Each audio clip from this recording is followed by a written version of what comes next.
काला जादू यानी ब्लैक मैजिक।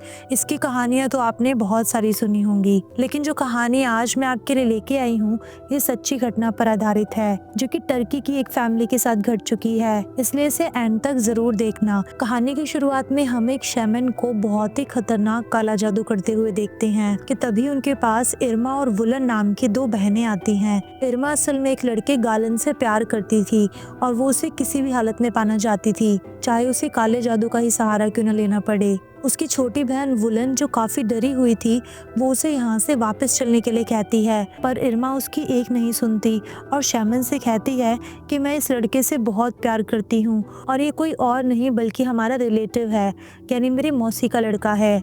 ये सुनने के बाद वो उसे साफ मना कर देता है और कहता है कि मैं ये रिचुअल नहीं कर सकता, ये करने पर तुम्हारी जान भी जा सकती है। तभी वुलन को एक जिन पोजेस कर लेता है और वो इरमा को कहता है कि ये शादी नहीं हो सकती। अब यहीं से सीन शिफ्ट होता है 12 साल बाद, जहां हम इरमा को वुलन और अपनी मदर के साथ गालन के घर जाते हुए देखते हैं। अब क्योंकि 12 साल बीत गए थे, इसलिए गालन की शादी निसा नाम की एक लड़की से हो गई थी और अब उनकी एक बेटी भी थी जिसका नाम सोफिया था और आज उसी का जन्मदिन है। दरअसल सोफिया ब्लाइंड है, साथ ही गालन की माँ की तबीयत भी बहुत खराब थी। अब हम देखते हैं कि गालन और इरमा का अफेयर अभी भी चल रहा है। गालन भी उससे प्यार करता है। इरमा गालन को बताती है कि वो प्रेग्नेंट है, पर अब गालन को एहसास होता है कि वो अपनी वाइफ और बेटी के साथ गलत कर रहा है, इसलिए वो इरमा के साथ काफी रूड बिहेव करता है और वो ये रिश्ता यहीं खत्म करना चाहता था। इरमा घर आके गालन को बहुत कॉल करती है पर गालन उसकी एक भी कॉल नहीं उठाता, जिसे देख इरमा को काफी गुस्सा आता है। यहाँ वुलन उसे समझाती है और कहती है कि तुम गालन का पीछा क्यों नहीं छोड़ देती,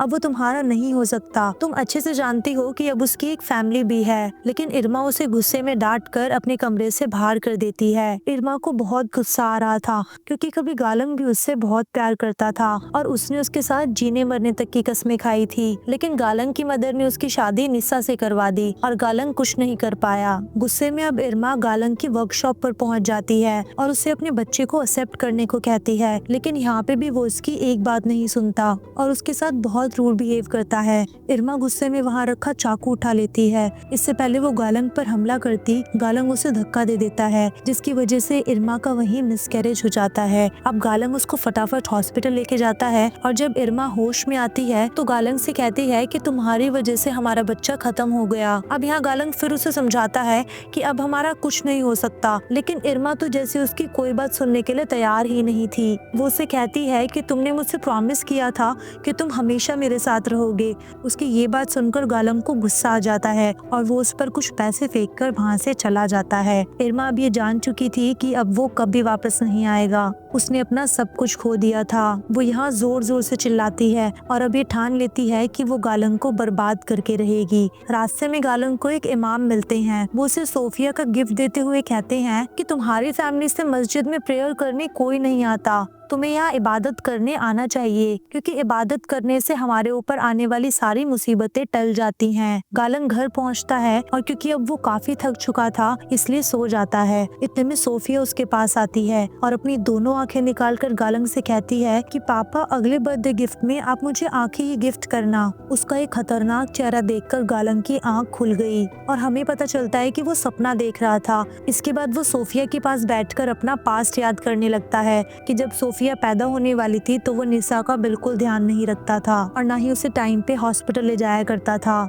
जिसकी वजह से सोफिया ब्लाइंड पैदा हुई। वहीं दूसरी तरफ इरमा हॉस्पिटल से डिस्चार्ज हो गई थी और वो गालन को फिर से कॉल करती है। वो कॉल पिक करता है और उसे बहुत ही बुरा भला बोलता है। इरमा गुस्से में आके अपना फैसला चेंज कर लेती है और अब उसे बर्बाद करने के बजाय वो उसे पाने की ठान लेती है। इसके लिए वो बहुत ही खतरनाक रास्ता चुनती है। वो फिर से सैमन के पास जाती है और कहती है कि मुझे किसी भी हालत में गालन चाहिए। सैमन उसे कहता है कि इसका अंजाम बहुत ही बुरा होगा, तुम मेरी बात मानो और उसे भूल जाओ। लेकिन इरमा उसे अपनी और अपनी बहन की बहुत सारी ज्वेलरी देते हुए रिक्वेस्ट करती है, जिसे देख शैमन की माँ शैमन को ये काम करने के लिए मना लेती है। शैमन इरमा को बताता है कि इस दुनिया में बहुत किस्म के जिन होते हैं और एक किस्म होती है अनाजार जिन की, जो काफी खतरनाक होते हैं। अब वो अनाजर को बुला के निसा को पोजेस कराना चाहते थे, लेकिन ये सब कराने के लिए उन्हें निसा के कुछ बाल, नखून, उसका ब्लड और कुछ फोटोज चाहिए होंगी। अब इरमा उससे पूछती है कि ये सब करने के बाद होगा क्या?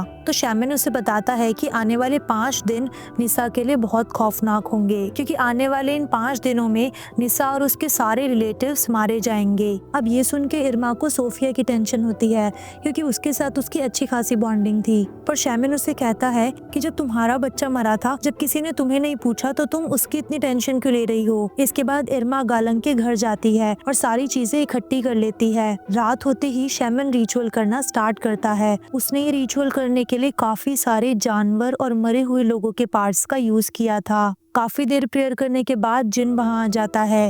वो ब्लैक मैजिक इतना खतरनाक था कि उसका पूरा घर हिल गया था। काम खत्म होने के बाद वो इरमा को बताता है कि अब निसा पोजेस हो जाएगी और तुम्हारी सारी ख्वाहिशें पूरी होंगी। अब पहली रात हम निसा को नमाज पढ़ते देखते हैं कि तभी उसके सामने एक जानवर का टुकड़ा आके गिरता है। वो डर के चिल्लाने लगती है। तभी गालंग वहाँ आ जाता है, पर उसके वहाँ आ जाने से सब कुछ वहाँ नॉर्मल हो गया था और वो निसा को आराम करने के लिए कहता है। अगले दिन निसा पोजेस हो चुकी थी और वो सोफिया की डॉल के बाल काट के खा रही थी, जिससे उसे काफी वॉमिटिंग होती है। जब वो होश में आती है तो वो सारी बातें गालंग को बताती है, पर गालंग उसकी बात पे ध्यान ही नहीं देता। अब अगली रात हम देखते हैं कि वुलन इरमा से अपनी ज्वेलरी के बारे में पूछती है और कहती है कि मुझे अच्छे से पता है कि तुमने वो सारी ज्वेलरी शैमन को दे दी होंगी। ऐसे ही दोनों बहनों की आपस में लड़ाई हो जाती है। अब रात को सोते वक्त हम देखते हैं कि वुलन मर चुकी है और उसकी मरी हुई बॉडी इरमा को डरा रही है, जिसे देख इरमा बहुत तेज चिल्लाती है कि तभी वहाँ वुलन आ जाती है और इरमा को पता चलता है कि ये तो एक सपना था। अब आप ये सोच रहे होंगे कि काला जादू तो निसा पे करवाया था, तो ये सब इरमा के साथ क्यों हो रहा है? तो ये सब आपको आगे की स्टोरी में पता चलेगा। अब हम निसा को देखते हैं जो नमाज पढ़ रही थी कि तभी उसे वॉमिटिंग होती है और उसके मुंह से बहुत सारे कीड़े निकलते हैं। ये सब देख के वो बहुत परेशान हो जाती है और वो इन कीड़ों को एक जार में बंद कर देती है ताकि वो ये सब गालन को दिखा सके। इसके बाद वो गालन की मदर के पास जाती है। वो पोजेस होकर उन्हें मारने ही वाली थी कि तभी उसे होश आ जाता है। ये सब देख के वो काफी ज्यादा रोने लगती है। जब वो जार देखने जाती है तो उसमें से सारे कीड़े गायब हो चुके थे। दूसरी तरफ गालन की माँ जो चल भी नहीं सकती थी, हम देखते हैं कि वो खुद चल के किचन की तरफ जाती है और गर्म खाने से भरा हुआ बर्तन उठा के अपने ऊपर डाल देती है। जब निसा ये देखती है तो चीख चीख कर रोने लगती है, क्योंकि गालन की मदर की बॉडी पूरी तरह जल चुकी थी और कुछ देर में उसकी वहीं मौत हो जाती है। तीसरी रात हम गालन की मदर का फ्यूनरल होते हुए देखते हैं, जिसमें इरमा भी आई थी कि तभी वहाँ निसा पोजेस हो जाती है और गालन की मदर की बॉडी को दूर फेंक देती है।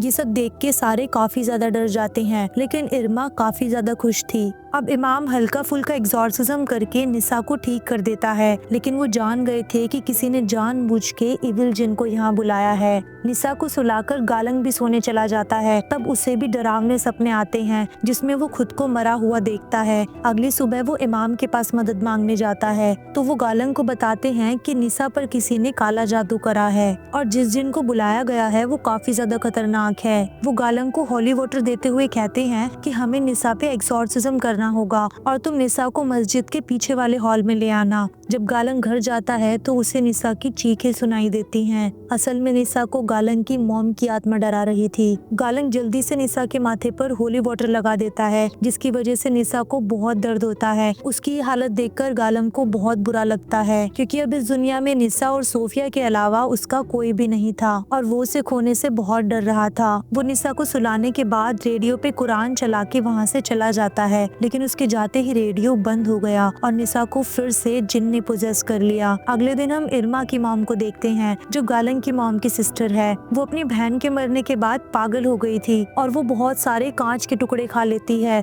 जिसकी वजह से उसकी भी वही मौत हो जाती है। अगले दिन जब इरमा की माँ का फ्यूनरल होता है तो हम देखते हैं कि इरमा बहुत दुखी है और वो वुलन को सब बताते हुए कहती है कि शामिर ने तो बोला था कि बस निसा के रिलेटिव्स मारे जाएंगे, लेकिन ये सब तो बिल्कुल उल्टा हो रहा है। ये सब सुनकर वुलन बहुत रोती है। दूसरी तरफ निसा की हालत बहुत खराब हो चुकी थी। इमाम कहते हैं कि हमें आज रात ही निसा पे एक्सॉर्सिज्म करना होगा।